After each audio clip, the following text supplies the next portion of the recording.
అందరికీ నమస్కారం. Welcome to our channel. ఇప్పుడు మనతో పాటు మాట్లాడడానికి రుద్ర సాధువులు గారు మనతో ఉన్నారు. ఆయనతో మాట్లాడదాం. నమస్తే అండి. నమస్కారం తల్లి. ఎలా ఉన్నారండి? అంత బాగానే ఉన్నామమ్మా. చెప్తా. గురుగారు, జాతర అనగానే ముఖ్యంగా ప్రతి ఒక్కరికి గుర్తుకొచ్చేది సమ్మక్క సారక్క జాతర.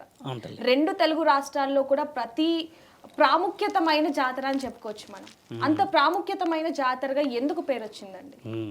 చూడమ్మా, సమ్మక్క సారక్క అనే విషయం మనము చాలా చిన్న వయసు నుంచి చూసుకుంటే, ఇప్పుడు మనం పుట్టక ముందు నుంచి తర్వాత తాతల ముత్తాతల నుంచి ఒక వనదేవతల ఆస్తిలాగా మనం భావించి చాలా చాలా ప్రత్యేకంగా ఒక సంవత్సరం వదిలి ఇంకొక సంవత్సరం, అంటే 2 సంవత్సరాలకు ఒక రోజు చేసుకునే గడియ అది. ఆ వారం 10 రోజులు ఏంటంటే అంగరంగ వైభవంగా దేశ నలుమూలల్లో నుంచి ఉన్న ఆడబిడ్డలు, ప్రత్యేకించి తెలంగాణలో పుట్టి వరంగల్లో పుట్టిన వాళ్ళు, అత్తారింటికి వెళ్ళిన వాళ్ళు చాలామంది ఉంటారు కాబట్టి వాళ్ళందరూ ఖచ్చితంగా వచ్చే ఒక తరుణం అది. వచ్చి అక్కడ 3 రోజులు 4 రోజులు ఉండి దేవత యొక్క ఆశీర్వాదాన్ని పొందుకొని వెళ్తూ ఉన్న మాటలు మీరు అన్నది. అయితే చరిత్రలోకి వెళ్ళి చూస్తే సమ్మక్క సారక్కకి అంతటి విలువ, అంతటి ఘనమైన చరిత్రకి నాంది పలికిన తరుణం మాట్లాడుకోవాల్సిన సమయం ఇది. ఎందుకంటే ఇప్పుడు చూడండి, చరిత్రలో వనదేవతలుగా పూజించబడిన ముఖ్యమైన దేవత స్థానం వాళ్ళు. వనదేవతలు అని అంటే వనం అంటే అడవి, అడవి దేవతల్లాగానే పూజిస్తూ ఉంటారు వాళ్ళని. అయితే వాళ్ళు మనం ప్రభుత్వాధికారుల చేత ఇప్పుడు మనం కొన్ని ట్యాక్సెస్ కట్టుతూ ఉంటారు, పన్ను శిస్తు అంటాం. పూర్వం మనం దాని గురించి చాలా యుద్ధాలు గొడవలు అయ్యాయి. ఇప్పుడు కూడా మనం భాగ్యనగరంలో ఉంటే ఇంటి ట్యాక్స్ అని కడుతూ ఉంటాం. పొలాలకైతే ట్యాక్సులు లేవు తల్లి. ప్రభుత్వాలు వీళ్ళు చేసిన యుద్ధంలో గెలవడం చేత ఇక్కడ కట్టట్లేరు. అయితే వాళ్ళు ఏం చేశారంటే, మనం పండించుకుంటున్న పంటలకి వేరే ఎవరికో ఎలాంటి శిస్తును కానీ పన్నును కానీ కట్టకూడదు. కష్టపడుతున్నది మేము, నాగలి పెట్టి పొద్దున రాత్రి సాయంత్రం అలుపెరగని ప్రయాణం చేసి ఎండని వానని అంతటి చలిని తట్టుకొని కష్టాన్ని నమ్ముకున్నాక ఆ ప్రతిఫలాన్ని మనమే తినాలి, వేరే వాళ్ళకి అందులో భాగాన్ని ఇవ్వడాలి ఎందుకు అంటే, కష్టపడేది మేము, ప్రతిఫలాన్ని ఆశించేది వేరే వాళ్ళ అన్నదాన్ని వీళ్ళు తిరుగుబాటు చేసి వారితో గొడవ పడి దాంట్లో ఎంతో పెద్ద యుద్ధాల్లాగా జరిగి, తిరుగుబాటులు జరిగి, అవమానాలు, దెబ్బలు, అవతల వ్యక్తిని వీళ్ళు చిత్రహింసలు, ఇలా ఎన్నో జరిగిన తర్వాత ఖచ్చితంగా నిర్ణయం ఒకరోజు రానే వచ్చి ఆ విషయ వివరణలో మనకి సంబంధించి ఈ ఆడబిడ్డలు సమ్మక్క సారాలమ్మ అనే మహనీయులు గెలిచారమ్మ. గెలిచిన తర్వాత ప్రభుత్వం ఇప్పటివరకు మన దగ్గర తీసుకోలేదు. ఎందుకంటే ఆ విషయాన్ని కూడా మనం చాలా గొప్పగా చెప్పాలి ప్రభుత్వం విషయంలో. ఎందుకంటే ఎక్కడ కూడా రైతులని పొలాల విషయంలో డబ్బు తీసుకున్న ప్రభుత్వాలు లేవు మన చరిత్రలో మాట్లాడుకుంటే. కాకపోతే ఒక చిన్న విషయాన్ని అంత గొప్పగా చిత్రీకరించిన ఈ భూమండలంలో అంటే ప్రత్యేకమైన ఆ ప్రజలకి మనంతలో మనము తెచ్చుకున్న విలువని కాపాడుకున్న వాళ్ళం అయ్యాం. వాళ్ళు ఆ రోజు ఆ విషయానికే గొడవపడి అదే విషయం చేయడానికి గల ముఖ్య కారణం ఏంటంటే ఒకప్పుడు వ్యవసాయమే ఆధారం కాబట్టి ఆ విషయాల్లో వాళ్ళు ముందుకెళ్ళారు తల్లి. కాబట్టి వాళ్ళు వనదేవతలు అయ్యారు. ఇంకా చెప్పమ్మా. అయితే గురుగారు, మనకి దేవుళ్ళు అనగానే గుడులు గుర్తుకొస్తూ ఉంటాయి, అలాగే శిల్పాలు గుర్తుకొస్తూ ఉంటాయి. కానీ సమ్మక్క సారక్క అనగానే గద్దెలు తప్ప ఏది కూడా గుర్తురాదు. ఎందుకని వారికి గుడులు కానివ్వండి శిల్పాలు కానీ లేవు అంటారు? అవునమ్మా. ఇప్పుడు చూడటమ్మా, సమ్మక్క సారక్క అనే ప్రశ్నని మనం వేసినప్పుడు వనదేవతలు అన్నాం. ఈ వనదేవతల్లో చూడమ్మా చాలా మంది మిత్రులు చూస్తూ ఉన్నారు. ఇప్పుడు వనదేవతల యొక్క స్థాయి, వాళ్ళు దేని గురించి గొడవపడ్డారంటే మొదట ఎవరిదో హక్కు, నేను సంపాదించి నేను సాధించి కష్టపడ్డ నా యొక్క ఈ విలువైన ధాన్యం, వరి కానీ తర్వాత మీరు అనుకున్న గోధుమలు కానీ బియ్యం కానీ పప్పు ఏది చేసినా కూడా వేరే వాళ్ళకి భాగం ఇవ్వడం. అంటే కష్టపడ్డ ఈ సొమ్ము నేను ఇవ్వలేను అని అన్నదంటే వేరే వాళ్ళు అంటే అనామకంగా ఒక వేరే అధికారులు మనపై రాజరికంగా మనపై ఒత్తిడితో కొన్ని ప్రయోగాలు చేస్తున్న వ్యక్తులపై కట్టకూడదు అనేది, అంటే పన్ను శిస్తు కట్టకూడదు అన్న వ్యక్తులు. కాబట్టి వీళ్ళు ఏమనుకున్నారంటే చూడండి, దేవతా విగ్రహాలు అనేది మనం ఆలోచన చేయవచ్చు. దేవతా విగ్రహాలు అని అంటే ఏముంటుందంటే తల్లి, అలంకరణ ఒకటి, తర్వాత అంత పెద్ద జాతర తల్లి అది ఖచ్చితంగా అధికారుల చేతిలో ఉంటుందని, అధికారుల చేతిలో ఉండకూడదు, మేము కేవలం ఒక చెట్టు రూపానే ఉంటే అన్న ఆలోచన చేసి మాకు విగ్రహాలు శిల్పాలు కట్టకూడదు అనేది వాళ్ళు ఇచ్చిన ఒక చాలా మంచి ఆలోచన, ఒక భక్తుడి కళలో చెప్పారు వాళ్ళంతా. వాళ్ళు ఉన్న మొదటి ఏదైతే గద్దెలు అంటున్నామో తల్లి, అవి శిల్పాలు కాదు, అలానే సమాధులు కాదు. వాళ్ళు ఎక్కడైతే పసుపు కుంకుమ రూపాన్ని వదిలిపెట్టి వెళ్ళారో చివరిసారిగా అక్కడ చెట్లు రావడం చేత ఆ చెట్లనే వీళ్ళు పూజించి, అమ్మ మాకు ఇక్కడే కనబడ్డది ఆఖరి చూపుగా విషయ వివరణ అందించిందన్న ఒక భక్తులకి కనబడిన చేత అక్కడ వాళ్ళు ఏం చేశారు, చీరలు సారెలు పంచలు ఇలాంటి కట్టి ఆ భక్తిని అలా అలా అలా అని అక్కడి నుంచే వాళ్ళకి విలువ ఇచ్చేసారే. కానీ ఆవిడ చెప్పింది కూడా ఏంటంటే, మా విగ్రహాన్ని చెక్కినప్పుడు, ఇది విగ్రహం ఆరాధన జరిగినప్పుడు వేరే వారి చేతుల్లో అవకాశం పోయే అవకాశం ఉంటుంది. అంటే ఇప్పుడు మనం చూస్తున్నాం, కొందరు ప్రభుత్వాధికారుల చేతుల్లో ఉన్న గుడులు ఉన్నాయి, అలాగే అంత పెద్ద గుడి ఖచ్చితంగా ప్రభుత్వం చేతిలో పోతుందన్న ఉద్దేశపూర్వకంగా చెప్పిన మాటకి చరిత్రకి విలువ తెలియదు.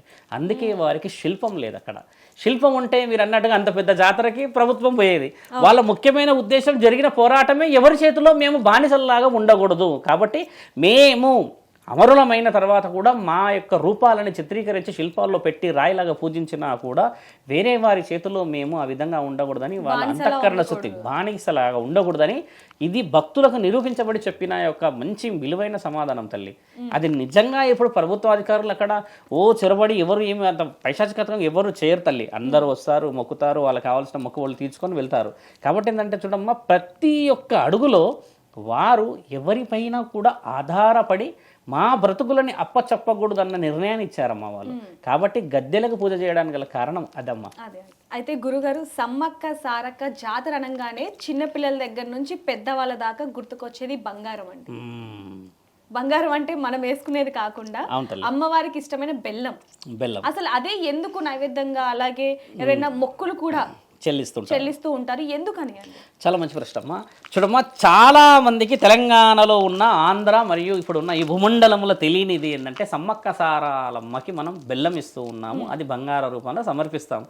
ఒక మనిషి 30 కిలోలు ఉన్న, 60 కిలోలు ఉన్న, 70 కిలోలు ఉన్న, కిలోలకు తగ్గట్టుగానే అంత పెద్ద బరువులు నెత్తి మీద పెట్టుకొని అమ్మవారిని పేరు తలుచుకొని అక్కడ దాకా వెళ్ళి గద్దెపై సమర్పించి వస్తారు. తర్వాత కొద్దిగా తెచ్చుకొని అందరం ప్రసాదం పెట్టుకుంటాం.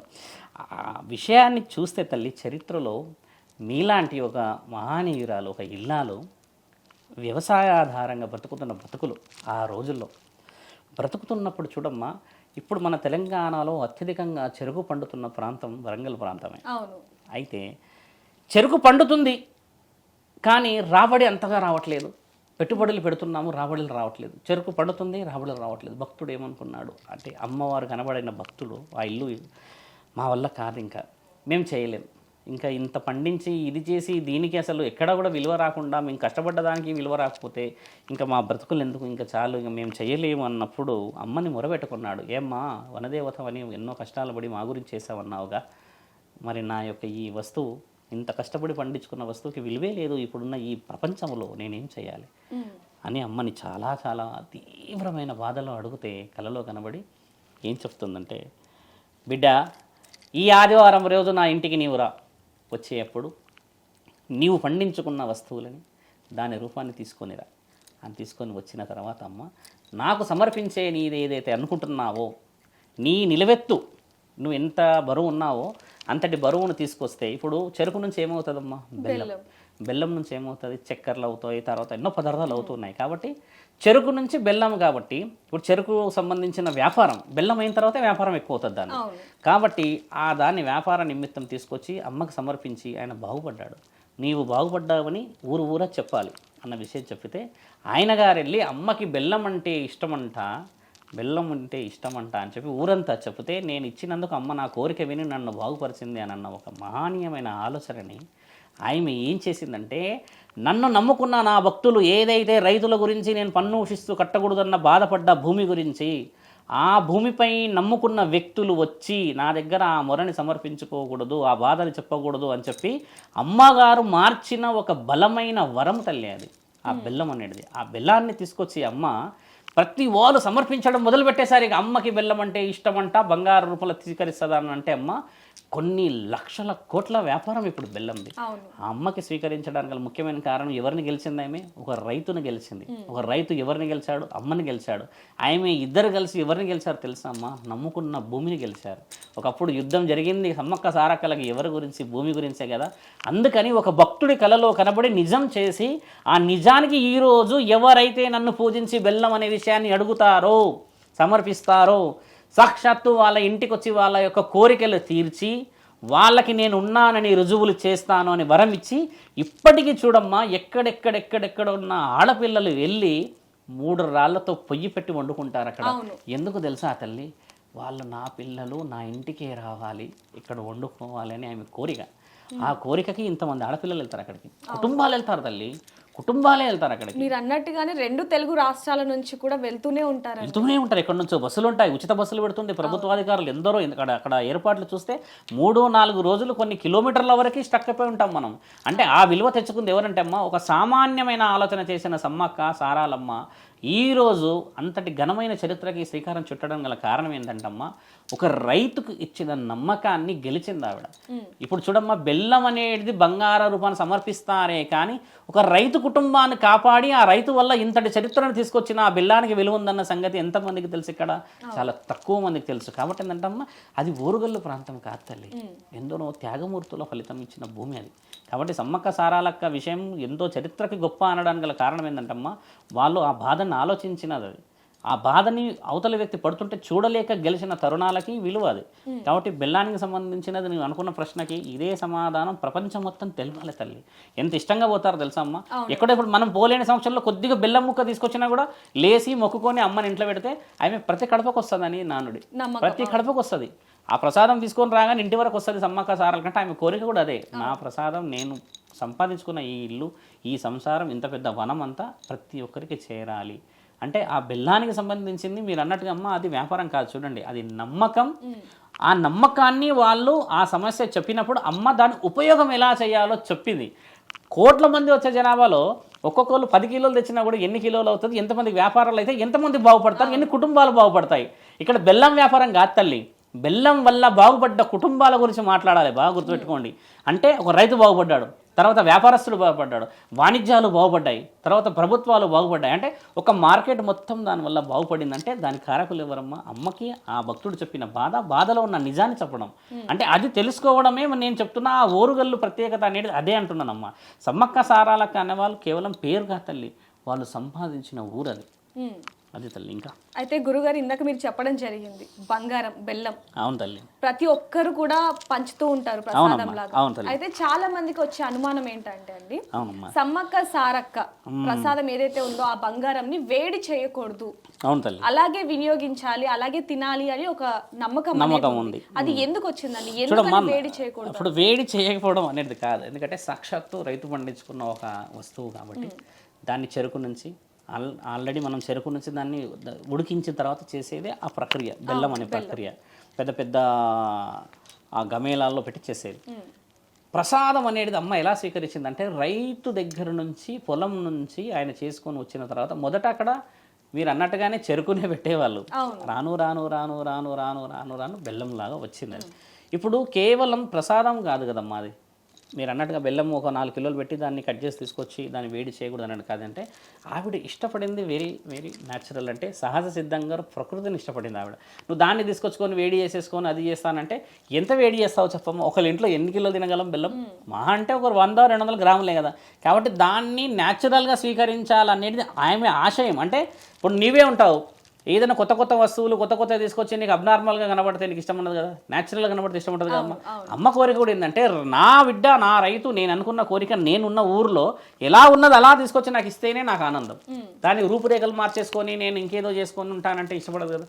కాబట్టి ఆవిడ మొట్టమొదట మీరు అనుకున్నట్టుగా శాస్త్ర పరిజ్ఞానం ప్రకారంగా వేరే వాస్తవిక విషయాలు ఉండవచ్చు దీంట్లో.